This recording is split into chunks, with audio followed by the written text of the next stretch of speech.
இன்று கோவை மாநகர காவல் அலுவலகத்தில் என்ஹான்ஸ்டு பப்ளிக் வெயிட்டிங் ஏரியா ஷெட்டுடன் கூடிய அந்த வசதியை அறிமுகப்படுத்தியுள்ளோம்.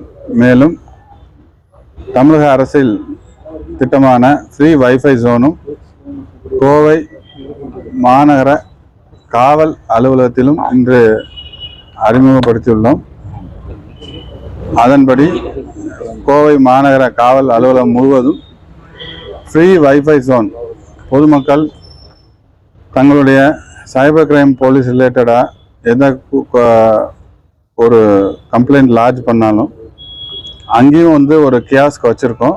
ஸோ பப்ளிக் அவங்க இருக்கிற ஏரியா எந்த ஏரியாவில் இருந்தாலும் அவங்களுக்கு இந்த ஃப்ரீ வைஃபை ஜோன் கவர்மெண்ட்டோட ஸ்கீமு.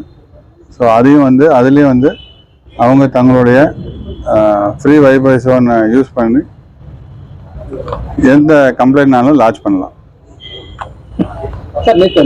தலைமையில் விசாரணை நடைபெற்று இருக்கு.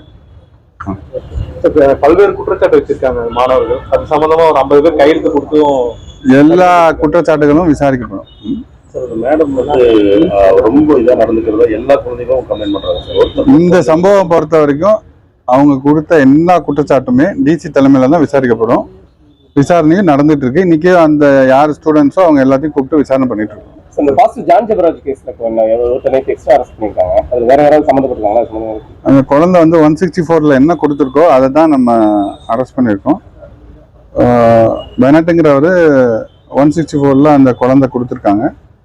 ஸோ அது சம்பந்தமாக நேற்று 164 காப்பி வாங்கினதுக்கு அப்புறம் தான் அது அந்த குறிப்பிட்ட நபரை நம்ம நேற்று கைது பண்ணியிருக்கோம். வேற யாராவது சம்மந்தப்பட்டிருக்காங்க? வேற யாரும் அதில் 164ல கொடுக்கல. ஃப்ரீ வைஃபைலாம் யூஸ் பண்றதுனால தகவல் திருட்டு இந்த மாதிரி ஒரு த்ரெட் இருக்குல்ல சார், அப்படிங்கிறப்போ அது எந்த அளவுக்கு பாதுகாப்பா யூஸ்? இது கவர்மெண்டோட ஸ்கீமு, அதனால நீங்க நம்பி யூஸ் பண்ணலாம். இந்த பெட்ரோல் எவ்வளோ அதிகப்படுத்திருக்கு சார் கோவை நகரப்பகுதி? ஏற்கனவே இருந்த பெட்ரோல் பிளஸ் ஒரு 52 பீட் ஆஃபீஸர்ஸ் 24/7 ஒர்க் பண்றாங்க. அது போக சிங்காநல்லூர், பீலமேடு, சரவணம்பட்டி ஏரியாவில் எக்ஸ்ட்ரா ஆல்ரெடி ஆட்டோ ஃபங்க்ஷன் ஆகிட்டு இருக்கு. அதுவும் ஃபங்க்ஷன் ஆகும். ரீல்ஸ் முகத்துல காவல் நிலையத்திலே ரீல்ஸ் எடுக்கிறது, சாலைகளை வாகனங்கள் ஓட்டி ரீல்ஸ் எடுக்கிறது, அதை எப்படி சார் கண்காணிச்சு? பொதுமக்கள் இளைஞர்கள் அந்த ரீல்ஸ் முகத்துல கொஞ்சம் அவங்க என்ன செய்யறாங்கிறத உணர்ந்து செயல்படணும். ஏற்கனவே அந்த இது சம்பந்தமா ஒரு காவல் நிலையத்துல வந்தது சம்பந்தமா விசாரணை நடைபெற்று இருக்கு.